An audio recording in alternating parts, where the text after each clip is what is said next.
1 अक्टूबर 2024 से TDS on rent reduce कर दिया गया है टू 2%। ये तो हम सबको पता है, मगर क्या ये रेट सब पे एप्लीकेबल है? क्या आपको पता है टीडीएस ऑन रेंट के दो रेट होते हैं, दैट इज 10% एंड 2%, और आपके ऊपर कौन सा रेट लगेगा ये एक बहुत ही बड़ा कंफ्यूजन है। लोग अक्सर पूछते हैं कि अगर मैं एक आम आदमी हूं, मैं एक घर या एक दुकान रेंट पे लेता हूं, तो क्या मुझे तब भी टीडीएस डिडक्ट करना होता है, और अगर हाँ तो किस रेट पे? क्या टीडीएस डिडक्ट करने के लिए पैन नंबर और टेन नंबर कंपलसरी है, और अब क्या होगा अगर मेरे पास पैन या टेन नंबर नहीं है?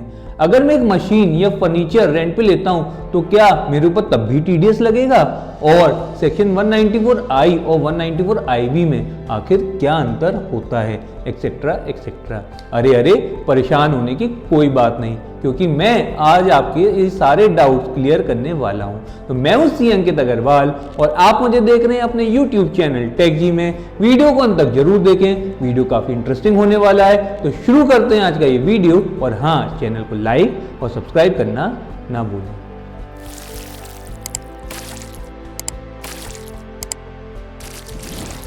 तो शुरू करते हैं। फर्स्ट क्वेश्चन कि ऐसे कौन से प्रोविजन हैं इन इनकम टैक्स जो हमें रेंट पे टीडीएस डिडक्ट करने के लिए कहते हैं? So the answer is there are two section in income tax act, that is section 194I and section 194IB, जो हमें रेंट पे टीडीएस डिडक्ट करने के लिए लायबल बनाता है। अब बात आती है कि आखिर इन दोनों सेक्शन का क्या मतलब है और कब कौन सा सेक्शन इंप्लीमेंट होगा। So when we talk about 194I, which means any rent for the use of land, building, plant, machinery, equipment, furniture or fitting under any lease, sublease, tenancy or any other arrangement or agreement, then this section comes into action. आसान भाषा में बोले तो अगर आप कोई rent पे करते हैं, किसके लिए रेंट पे करते हैं, चाहे वो हाउस हो, शॉप हो, लैंड हो, फैक्ट्री हो, या कोई भी टाइप की इमूवेबल प्रॉपर्टी हो, या चाहे वो मशीनरी या इक्विपमेंट हो, या कोई फर्नीचर और फिटिंग हो, तो आपके ऊपर सेक्शन 194I लेवी हो जाएगा। इसी तरह when we talk about section 194IB, which means any rent paid or payable for the use of any land or building or both under any lease, sublease, tenancy or any other arrangement or agreement। आसान भाषा में बोले तो अगर आप कोई rent पे करते हैं, किसके लिए रेंट पे करते हैं, चाहे वो हाउस हो, शॉप हो, लैंड हो, या कोई भी टाइप की इमूवेबल प्रॉपर्टी हो, तो आपके ऊपर सेक्शन 194IB इंप्लीमेंट हो जाएगा। यानी कि सेक्शन 194IB सिर्फ तभी इंप्लीमेंट होगा जब इमूवेबल प्रॉपर्टी की बात होगी। अरे यार, इमूवेबल प्रॉपर्टी तो दोनों में है, तो 194I कब लगेगा और 194IB कब लगेगा, ये तो बड़ा कंफ्यूजन है। अरे परेशान ना हो, वीडियो को पूरा देखिए, सारे डाउट्स क्लियर हो जाएंगे। टीडीएस डिडक्ट करते समय सबसे इंपॉर्टेंट बात जो हमें ध्यान रखनी है वो ये कि who will deduct TDS and for whom.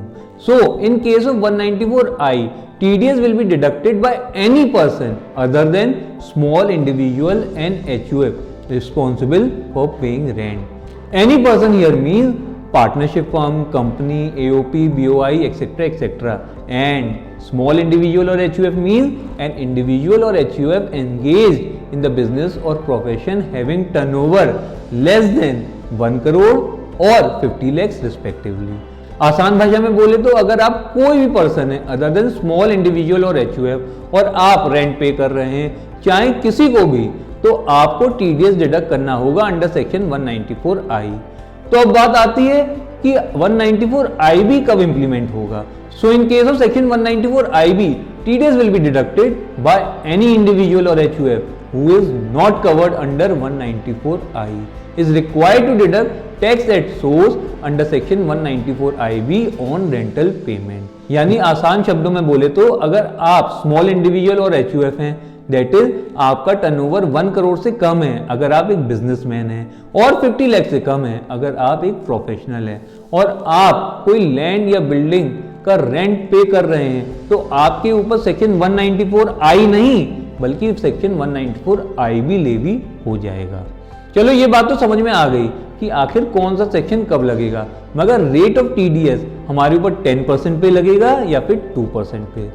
So if we talk about section 194I, there are two rate of tax, that is अगर आप रेंट पे कर रहे हैं फॉर इमूवेबल प्रॉपर्टी या फॉर फर्नीचर और फिटिंग तो टीडीएस का rate होगा 10% का। And if the rent is paid for the use of plant machinery और equipment then TDS is deducted at the rate of 2%। और एक बात, टीडीएस डिडक्ट करते वक्त हमें सरचार्ज और सेस की कोई भी बात नहीं करनी। अब बात आती है कि सेक्शन 194 IB में टीडीएस के क्या रेट होते हैं। अप टू 30 सितंबर 2024 टीडीएस का रेट था 5% एंड फ्रॉम 1 अक्टूबर 2024 टीडीएस का रेट रिड्यूस कर दिया गया है to 2%। Now the question arise कि क्या कोई exemption limit for deducting TDS है या नहीं। So in case of section 194I अगर आपका एनुअल रेंट 2,40,000 रुपीज से ज्यादा है तभी आपको 194I में टीडीएस डिडक्ट करना है, चाहे आपने इमूवेबल प्रॉपर्टी का रेंट पे किया हो या मशीनरी का या फर्नीचर फिटिंग का। ये लिमिट तीनों के लिए एप्लीकेबल है। However, in case of joint owner of the property, the threshold limit of rupees 2,40,000 applies to each owner individually if their share in the property is definite and ascertainable. In case of section 194 IB अगर rent for the month or part of the month exceeds rupees 50,000 तभी TDS deduct होगा। Now the question arise when TDS is required to be deducted। ये भी एक बहुत ही important factor है जो इन दोनों सेक्शन को काफी अलग बनाता है। जब हम बात करते हैं section 194I TDS is deducted every time when the rent is credited or payment is made whichever is earlier।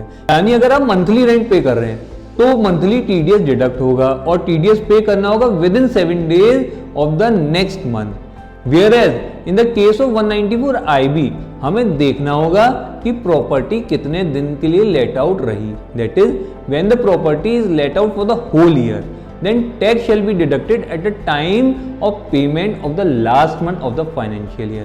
यानी फाइनेंशियल ईयर के आखिरी महीने में हमको पूरे साल का टीडीएस डिडक्ट करना है।